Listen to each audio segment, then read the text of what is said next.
شهر رمضان الذي أنزل فيه القرآن۔ آپ حضرات سے گزارش ہے کہ ایک سورہ حمد اور 3 مرتبہ سورہ اخلاص کی تلاوت فرما کر مختار الاحمد ابن محمد حسن، امیر النساء بنت محمد شفیع، جواد حسین ابن باقر حسین اور نصیب النساء بنت بیان علی کی روح کو ارسال فرما دیں۔ اعوذ باللہ من الشیطان الرجیم، بسم اللہ الرحمن الرحیم۔ ناظرین محترم، السلام علیکم۔ اسلامی طرز زندگی کے حوالے سے دروس کا سلسلہ جاری تھا۔ بہت سی باتیں بتائی گئیں اور بہت سی باتیں ایسی بھی ہیں کہ جن کو بیان کرنے کا موقع نہ ملا۔ اسلامی طرز زندگی میں بہت اہم ہے لوگوں کے ساتھ ہمیں کس طرح سے ملنا چاہیے، کس طرح کا لوگوں کے ساتھ ہمارا سلوک ہونا چاہیے۔ لہذا حدیث کو حکم دیا گیا ہے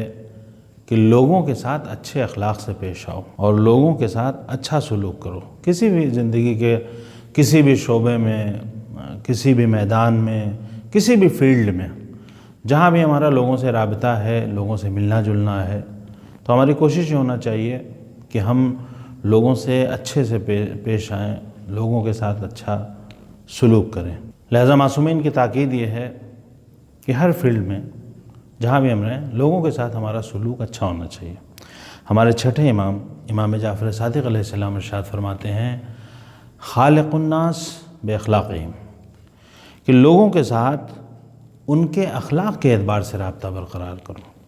یعنی جس طرح کے لوگ ہیں اسی اعتبار سے ہمیں ان کے ساتھ سلوک کرنا چاہیے۔ مثلا اگر ایک انسان سیدھا سادہ انسان ہے تو پھر ہمیں اس سے اسی اعتبار سے بات چیت کرنا چاہیے، اسی طرح سے گفتگو کرنا چاہیے۔ ایک انسان بہت ہی سادہ سا ہے، بہت عقل مند نہیں ہے، بہت پڑھا لکھا نہیں ہے، اور اس کے ساتھ ہم بہت ہی پڑھے لکھے عالم کی طرح، بہت ہی سمجھدار انسان کی طرح اگر گفتگو کرنے لگیں گے تو اسے بھی تکلیف ہوگی اور ہمیں بھی تکلیف ہوگی۔ لہٰذا ہمیں رابطہ برقرار کرنے میں اس بات کا خیال رکھنا چاہیے کہ کس طرح کے لوگوں سے کس وقت ہم مل رہے ہیں، اور جس طرح کے لوگ ہوں ہمیں اسی اعتبار سے ان کے ساتھ ملنا جلنا چاہیے اور اسی اعتبار سے ہمیں ان کے ساتھ رابطہ برقرار رکھنا چاہیے۔ لوگوں کے ساتھ ہمارا انداز گفتگو صحیح ہونا چاہیے۔ ہمارے آخری نبی محمد مصطفیٰ صلی اللہ علیہ وآلہ وسلم نے فرمایا، اپنے اصحاب سے سوال کیا کہ اس شخص کے بارے میں تمہاری کیا رائے ہے جو اپنے ماں باپ کو گالی بکتا ہے؟ تو اصحاب نے تعجب سے پوچھا کہ کیا ایسا بھی کوئی ہے کہ جو اپنے ماں باپ کو گالی بکے؟ تو رسول خدا نے فرمایا کہ ہاں، ایسے لوگ ہیں۔ تو آپ نے کہا کہ یہ کون لوگ ہیں وہ؟ تو آپ نے ارشاد فرمایا، وہ لوگ ہیں جو دوسرے کے ماں باپ کو گالی بکتے ہیں اور پلٹ کر وہ لوگ ان کے ماں باپ کو گالی بکتے ہیں۔ یعنی اگر ہم کسی دوسرے کو الٹا سیدھا کہتے ہیں اور وہ پلٹ کر ہمارے بزرگوں کی شان میں گستاخی کرتا ہے، تو یہ جو ہمارے بزرگوں کی شان میں گستاخی ہو رہی ہے، اس کا سبب ہم ہی بنے ہیں، ہماری وجہ سے ایسا ہوا۔ اگر ہم نے پہلے غلط سلوک نہ کیا ہوتا، اگر ہم نے گالی نہ بکی ہوتی، اگر ہم نے اس کے ماں باپ کی شان میں جسارت نہ کی ہوتی، تو وہ بھی پلٹ کر ہمیں اس طرح سے نہ کہتا۔ تو اس لیے زندگی کے ہر شعبے میں ہمیں اس بات کا بھی خیال رکھنا چاہیے، ایسا نہ ہو کہ ہم کسی کے بارے میں الٹا سیدھا کہیں، اور اس کا بڑا خیال رکھنا چاہیے۔ خاص کر کے جو ہماری مذہبی زندگی، جس میں قرآن میں خود کہا گیا ہے کہ تم دوسرے کے خداؤں کو غلط مت کہو، کیونکہ اگر تم ان کے غلط خدا کو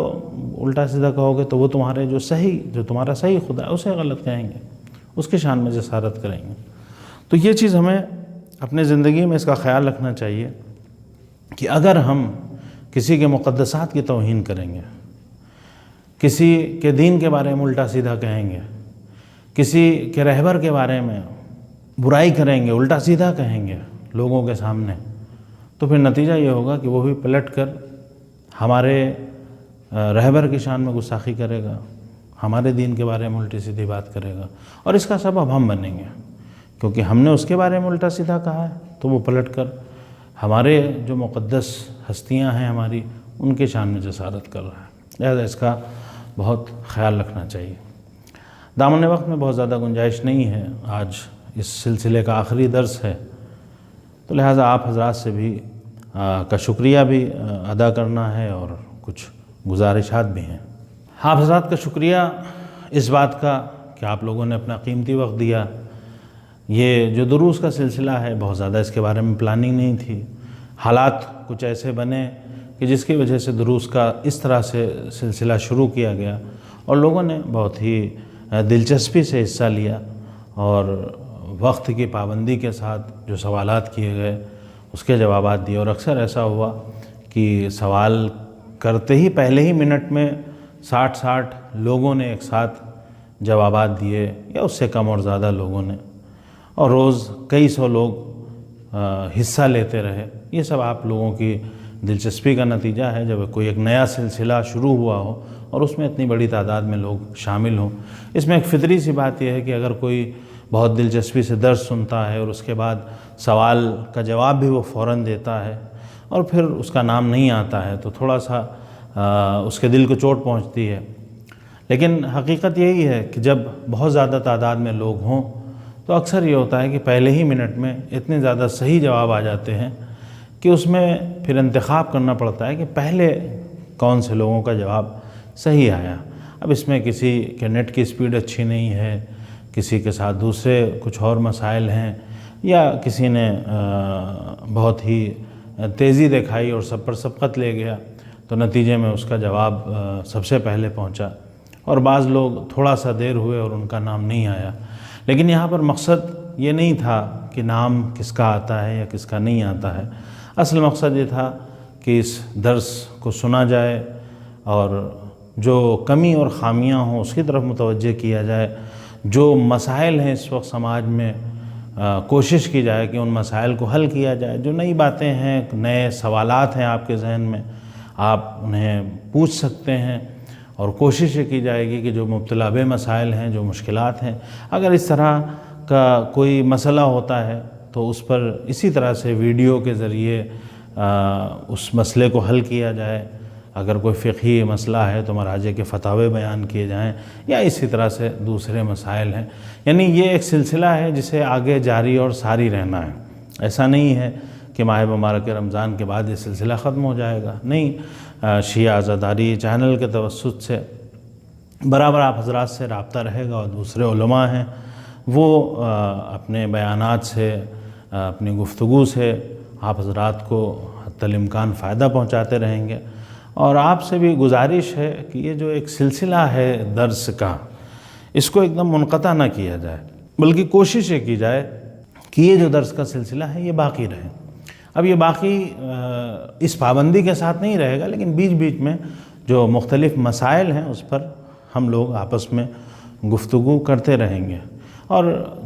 جن لوگوں نے شیعہ عزاداری چینل میں، اگرچہ بہت زیادہ لوگوں کی تعداد نہیں ہے، صرف 2 ہی لوگ ہیں جنہوں نے پورے ماہ مبارک رمضان محنت کی ہے، ایک یاسر صاحب ہیں اور دوسرے انہی کے چھوٹے بھائی محمد۔ یہ یاسر اور محمد نے بہت محنت کی، جتنے بھی پروگرام آپ کے سامنے آئے یہی دونوں تھے، اس کے علاوہ کوئی تیسرا نہیں تھا